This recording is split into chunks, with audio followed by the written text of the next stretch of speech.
Hello friend, welcome back to channel true advice. And भाई आज की वीडियो फिर से लेके आ गया हूँ आपके लिए ब्रेजा का एक प्रॉपर लॉन्ग टर्म रिव्यू, जिसके अंदर हम बात करने वाले हैं ब्रेजा के सारे positive negatives and service cost के बारे में। 30,000 किलोमीटर तक का पूरा एक्सपीरियंस आपको बताने वाला हूँ, जिससे आपको जो है गाड़ी बिना लिए घर पे बैठे हुए पूरा का पूरा एक्सपीरियंस पता चल जाए कि भाई क्या पॉजिटिव अच्छा पता चले, क्या नेगेटिव है, क्या सर्विस कॉस्ट आती है, मेंटेनेंस वगैरह, ईच एंड एवरीथिंग, माइलेज वगैरह भी बताने वाला हूँ। तो बस जल्दी से उसके लिए ना सब्सक्राइब कर दो चैनल को, ताकि हम वीडियो शुरू कर पाएँ। तो चलिए शुरू करते हैं आज के ये वीडियो।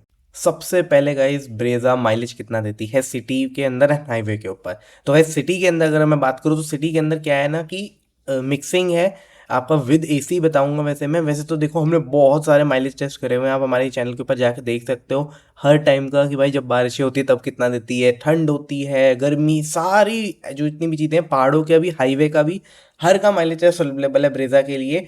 और अगर मैं बताऊं ये सिटी में कितना दे रही है, तो ये दे रही है 13 to 14 किलोमीटर पर लीटर, जो कि ऑटोमेटिक वेरिएंट है। ये मैक्सिमम 15 तक की निकाल देती है सिटी के अंदर।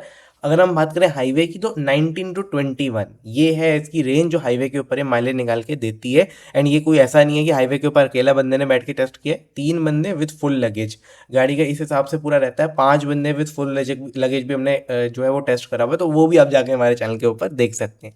तो इसके बाद बात कर लेता हूँ मैं इस गाड़ी की सर्विस कॉस्ट की।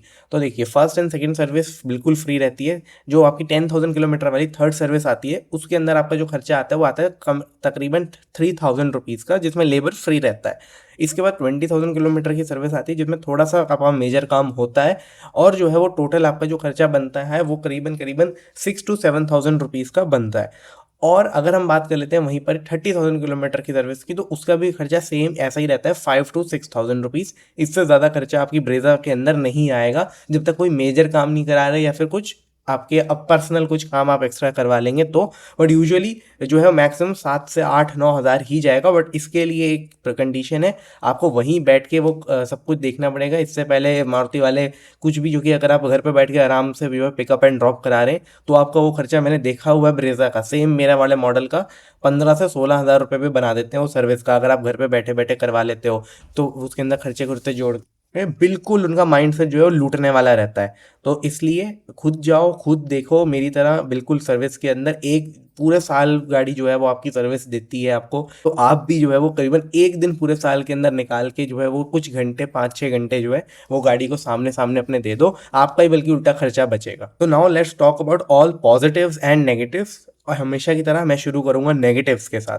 तो first of all, Brezza automatic जो है इसके अंदर एक बहुत ही बड़ा नेगेटिव है, जो कि है इसका auto start stop button. Maruti को मैं पिछले 2 साल से कह रहा हूँ, बहुत सारे मेरे और भी ओनर हैं हमारे ब्रेजा ग्रुप के अंदर, सब जो हैं वो इसी चीज़ से परेशान हैं कि भाई जो भी ब्रेजा ऑटोमेटिक है, ये भाई 10 से 15 की स्पीड के ऊपर बंद हो जाता है इसका इंजन। जो ऑटो स्टार्ट स्टॉप है वो बना होता है कि जब आपकी स्पीड 0 हो जाए एंड 3 4 सेकंड तक आप रुके रहो तब बंद हो, ताकि वो रेड लाइट एंड इन जगहों के ऊपर आपका तेल बचाए। बट ये तेल बचाने की बजाय जो है वो बहुत ज़्यादा लगाता है, क्योंकि आप सोचो 15 की स्पीड जाएगी, जब रोकनी भी नहीं है तब भी बंद हो जाएगी गाड़ी, फिर आप ब्रेक छोड़ोगे ऑन हो जाएगी गाड़ी झटका मारते। और फिर उसके वजह से क्या है, आपकी इंजन बेल्ट के अंदर, बैटरी, सब के अंदर जो है वो जोर पड़ेगा, बल्कि माइलेज कम देगी और गाड़ी। तो इसलिए ये रूल बन जाता है कि आप जैसे ही बैठो ब्रेजा के अंदर, आपको ऑटो स्टार्ट ऑफ ऑफ करना है।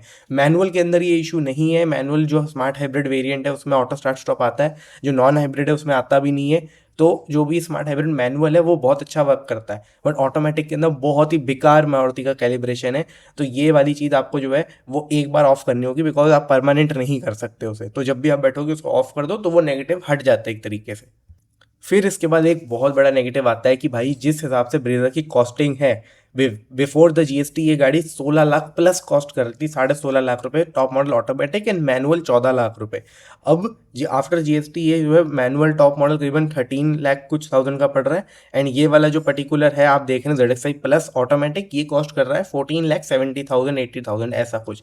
तो ये जो है गाड़ी, इसके अंदर अगर मैं बोलूँ तो बहुत ही ज़्यादा फीचर्स की कमी है as compare to the pricing and the competition.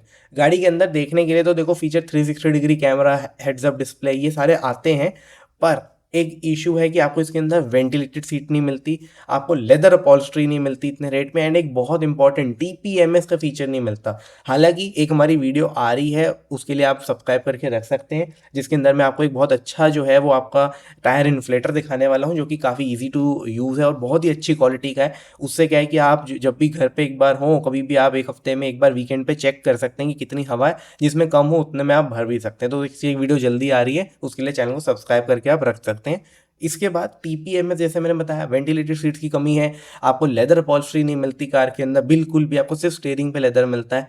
तो ये एक मुझे नेगेटिव लगता है कि भाई ये फीचर कम है। इसके अलावा भी फीचर ऐड करने में तो आज की डेट में आप देखो एडास ऐड कर सकते हैं, कितनी और चीज़ें हैं जिसको मारुति ऐड कर सकता है, बट अभी फेसलिफ्ट के अंदर ही वो एक्सपेक्टेड है कि ऐड हो जाएंगी। तो फिलहाल वाली जो मॉडल है पर उसकी बात करूँ तो ये इसके अंदर कमियां हैं कि आपको फीचर की थोड़ी सी ऐसा लगेगा कि यार मारुति ने पैसा तो इतना लिया बट फीचर नाम पे बहुत कटौती करी है।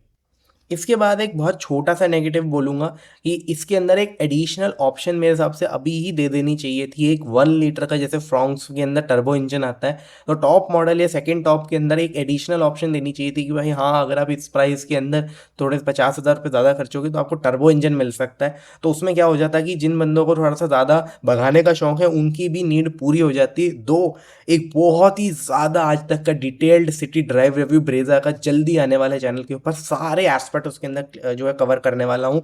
तो उसके लिए प्लीज़ चैनल को सब्सक्राइब करके रख देना। बहुत ही जल्दी ये जो है इसके शायद नेक्स्ट वीडियो ही आपको वो वाली मिल जाएगी, जिसके अंदर पूरी डिटेल्ड के अंदर मैं बात करने वाला हूँ ब्रेजा ड्राइव सिटी के अंदर। पॉजिटिव्स की अब बात कर लेते हैं, क्योंकि नेगेटिव तो आप देखो कुछ ही है। एक तो मैंने फीचर्स के रिलेटेड ही बताया, साथ ही में आपको कुछ मैंने जो है वो ऑटो स्टार्ट शॉप का बताया था। बेसिकली अब आ जाते हैं पॉजिटिव पे, जो फाइनल प्रोडक्ट बना के दिया है हमें उसके क्या क्या पॉजिटिव्स हैं।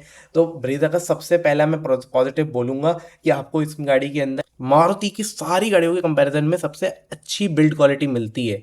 क्योंकि गाड़ी के आप बोलोगे हाल विक्टोरियस के 5 स्टार आए हैं, डिज़ायर के 5 स्टार आए हैं, तो उनकी क्वालिटी भी मारुति ने सुधारी है। बट ग्रैंड विटारा, ब्रेजा, इन दोनों के अंदर सोचने में लगता है, एक नॉर्मल आदमी की तरह सोचोगे तो ग्रैंड विटारा ज़्यादा सॉलिड हो सकती है, दोनों बराबर होंगी, बट ब्रेजा ज़्यादा सॉलिड है। इसकी बिल्ड क्वालिटी बोनट उठाओगे या कुछ उठाओगे, आपको कहीं से भी ऐसा फील नहीं आएगा कि भाई मारुति है बहुत हल्की क्वालिटी लगाई हुई है। आपको बहुत अच्छा सॉलिड फील आता है ब्रेजा के अंदर अगर आप इसकी क्वालिटी देखोगे, मैट शीट की क्वालिटी। हालांकि उससे सेफ्टी नहीं डिफाइन होती है कि आपकी शीट क्वालिटी हल्की है तो सेफ नहीं है, भारी है तो वो है। एक्चुअली के अंदर जो है वो आपको फील जो आएगा ना, इन जो आपको फाइनल यूज़र को फील आएगा वो बहुत अच्छा आएगा इसके अंदर बिल्ड क्वालिटी के रिलेटेड में। इसके बाद इसके जो पॉजिटिव है वो है इसका इंजन।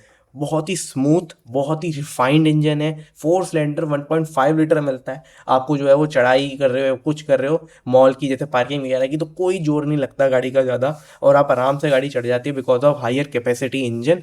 तो ये सारी चीज़ें मुझे सिटी के लिए ना ये इंजन बहुत ही ज़्यादा बढ़िया है, बहुत ही ज़्यादा। बाकी हाईवे और उसके लिए मैंने बताया ड्राइव रिव्यू में लाऊंगा, बट सिटी के लिए आपको बहुत ही ज़्यादा मज़ा आएगा खुद से ये वाला इंजन ड्राइव करने में। फिर आपको इसकी माइलेज जो है वो यहाँ पर बहुत ज़्यादा अच्छी लगने वाली है, क्योंकि जो माइलेज है वो आपको सिटी के अंदर इतनी मिल जाती है कि as compare to other petrol cars, specially manual के अंदर, तो कि आपको जो है वो ऐसा लगेगा कि भाई चलो बहुत सही माइलेज दे रही है। आपको माइलेज के लिए कभी रोना नहीं पड़ेगा।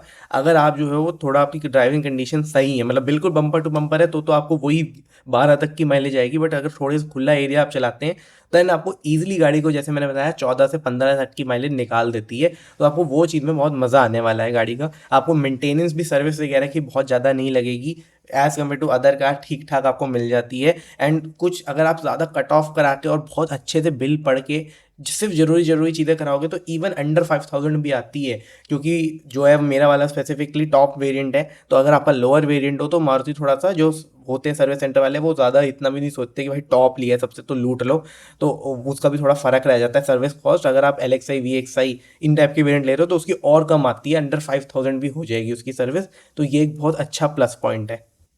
इसके अलावा रिलायबिलिटी गाड़ी की बहुत ही मेन पॉजिटिव है कि सबसे ज़्यादा रिलायबल गाड़ी है ये वाली।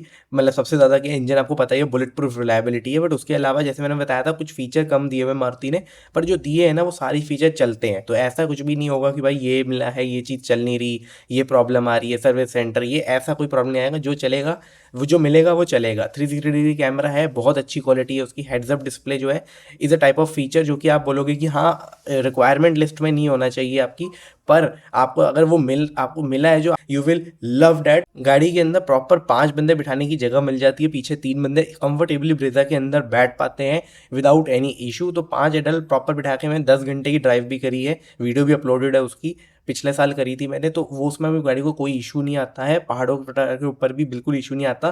सिर्फ नेगेटिव में एक बताया था मैंने, थोड़ा सा टर्बो होता तो और फायदा हो जाता, हाईवे पे ओवरटेक काफ़ी क्विक मिल जाते हैं हमें। बाकी गाड़ी की विजिबिलिटी की बात करें या किसी भी चीज़ की बात करें, आपको कोई इशू नहीं आएगा। बोनेट भी अच्छा विजिबल रहता है, आपको ऐसा फील आता है like you are not in the sub 4 meter SUV, you are either in mid size और एनी अदर सेगमेंट। आपको मिड सब कॉम्पैक्ट का फील नहीं आएगा गाड़ी को चलाते हुए। बहुत ही बढ़िया गाड़ी है for city Brezza. And if you want a very good city rider तो आपको सिटी ब्रीड एसयूवी मारुति ने नाम भी दिया था इसको टैगलाइन में, तो आप जो है वो इसको बेशक जो है बिना किसी दिक्कत के उठा सकते हैं। बाकी एक ड्राइव रिव्यू प्रॉपर इसी गाड़ी का आ रहा है 1.5 लीटर 4 सिलेंडर इंजन का, तो उसके लिए जो है वो चैनल को आप सब्सक्राइब करके रख लीजिए, मैं जो है उसको अभी अपलोड करने वाला हूँ। तो गाइस ये थी मेरी आज की एक वीडियो जिसके अंदर मैंने आपको ब्रेजा की सर्विस पॉजिटिव एंड नेगेटिव से बताया, जो मैकेनिकल एस्पेक्ट छूटे हैं वो मैंने बताया ड्राइव रिव्यू के अंदर आ जाएंगे। Thanks for watching, please subscribe.